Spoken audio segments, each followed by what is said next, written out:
during your presentation at the conference, you mentioned a rather interesting topic on populism and democracy in the Middle East now. Can you share it for the wider audience of our... I strongly believe that the struggle for democracy in the Middle East, particularly in the Arab republics, not the Arab monarchies, are the core of all problems. The turmoil we have today in the Middle East started or exploded, not started, exploded with the Arab Spring of 2011. But they started way back. But they took the form, this violent form, after 2011.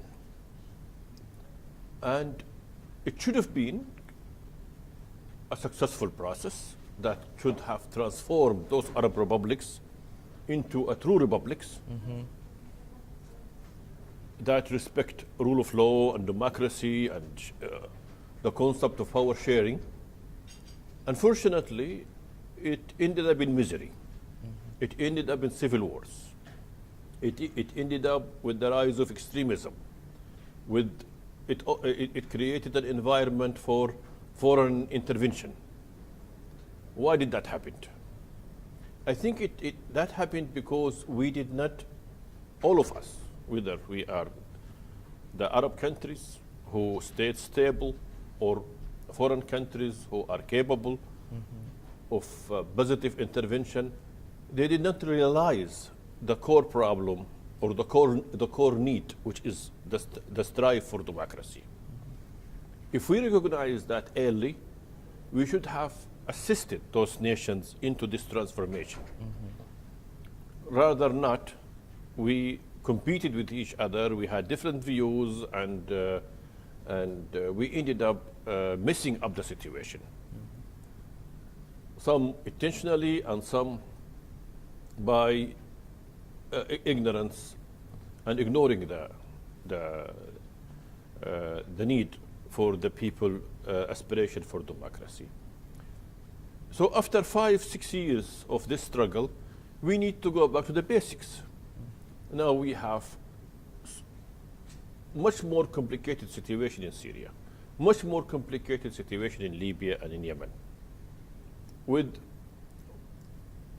external and internal elements to it. When it was much simpler in 2011 and 2012,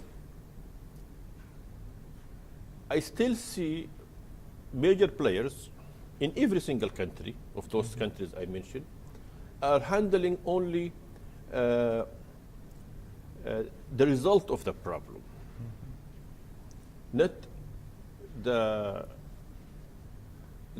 reasons of the problem. Of course, we have to now, when we talk about Syria, we have to see the issue of terrorism and the issue of refugees, but we should keep in mind to fix the core problem, which is a just government. That's what the people want. Let's not continue on debating who wants Bashar and who's against Bashar. Let's talk to the Syrian people and listen to them who would say to us, we want a better government. But would it be, it's okay in theory, let's say, but how could it be done in reality? Or does it any successful Arabic Republic exist at all? Of course. Or Tunisia or Egypt? Tunisia is a successful Arab Republic. And I think this is enough of a model. And also Arab monarchies are successful. That's another story. That is another story. Therefore, we have to apply that measure. Right now, when we discuss Syria, it is there in Geneva agreement. Geneva 1 and Geneva 2 to create a transitional government. So we have to get there. That's what the people want. You could argue with me and say, but there are some people who support Bashar al-Assad. Of course there are people who support Bashar al-Assad, who are controlled by Bashar al-Assad, and some support Bashar al-Assad for various reasons. Not everybody likes freedom. But let's listen to 5 million Syrians who leave their country. Those 5 million Syrians, if it is true that they escaped terrorism, why didn't they go and seek refuge in Bashar-controlled territories? They rather went to poor tense environment right in the middle of the desert in Jordan or in the cold in Turkey. That's true. They're living in tents. If they were not escaping from the regime, they would have gone to the regime territories. So this argument that the war in Syria is between a regime and terrorism is not true. It is between the regime and the people. And of course, terrorism is there, and the terrorists found an environment in the chaos, and they flourished for a while, but they are not permanently there in Syria. Today they are being fought by even Syrian rebels, and they've been fought by Syrian rebels, and they fought Syrian rebels since the beginning of the revolution. But and in that sense, you mentioned in your presentation the idea of populism and conspiracy theories within Syria now, within Bashar al-Assad governed territories. No, I listed 5 facts that are happening in 2017, or they started the year before, and one of them was the rise of populism throughout the world. But I was referring to populism in America, populism in Europe, who don't see the situation in Syria from the perspective of humanity, humanity and justice, and they see it from the benefit of those states who want to European states who want to maintain stability, so there will be no more refugees. So therefore, Bashar is good as long as he keep control, despite what measure he and what kind of a government he practice. As long as he control his border and keep refugees from coming to us in Europe, then he's good. That is not right. That is not a workable formula. It could work for 1 year or 2, but eventually it will explode again. Yeah. Thank you. And let me pass to another point of your biography, because it was rather interesting that between 10 and 15 years ago, you were media advisor to Prince Turki Al Faisal when he was ambassador to the UK and then to the USA, because Prince Turki is surely one of the most legendary figures in the current Saudi politics and generally in the greater global politics. So can you share your opinion, your reflections about Prince Turki? Oh, I like Prince Turki very much. I knew Prince Turki since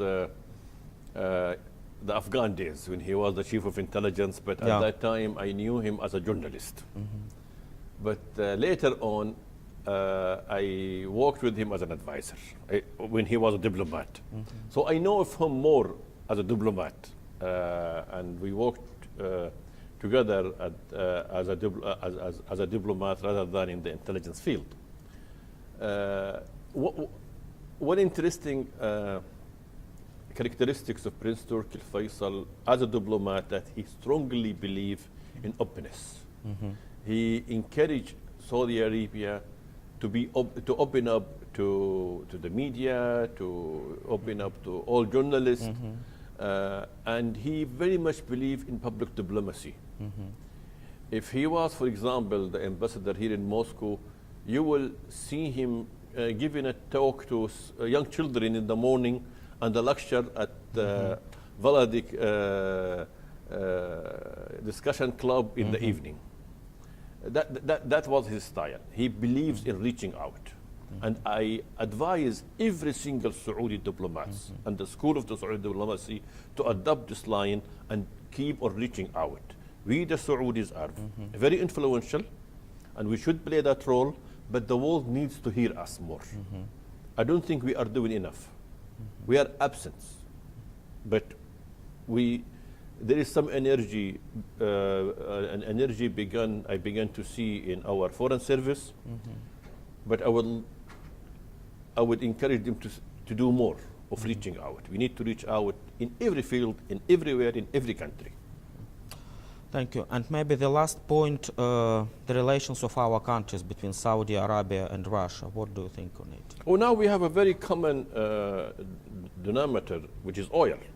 We are somehow partners in oil, and we compete, but in the same time, we need to talk more about cooperating in the oil field, because the oil market is not very good, and it requires Saudi-Russian cooperation. That's one thing. Also, the fact that Russia, after Aleppo, is becoming more of a peacemaker, or wants to be a peacemaker, that will make it not in confrontation with Saudi Arabia. Rather, we could develop, or Saudi Arabia could develop with the Russians, more of a cooperation, and that is needed. The Arab world needs stability. And that is a huge room for Saudi Arabia and Russia to work at. We could also benefit from that stability, or Saudi Arabia and Russia can benefit from that stability economically. It will remove all obstacles of economic cooperation. It could also encourage both countries to invest rather than to fight in Syria or in Iraq, or rather than to sell arms, to construct buildings and fix the Levant. The Levant is right in the center of the world, and it is totally undeveloped. And with those wars and turmoils, it have lost whatever it gained in the last 50 years. So there's so much room for cooperation between Saudi Arabia and Russia, and more we should treat Russia as part of our region. You are there. I mean, obviously the Russians want to be permanent fixture in Syria, physically. So we have to accept that and work accordingly. But of course, nobody, I'm sure even the Russians, they don't want to be seen as occupier. They rather to be, they want to be seen as partners in the region. And that is the opportunity. I think the opportunity for them is in Syria, and they can truly convert from carrying a war in Syria on the benefit of Bashar al-Assad into bringing peace for the Syrians, not for Bashar al-Assad. Okay. Thank you very much, Mr. Khashoggi, for your interview. Thank you.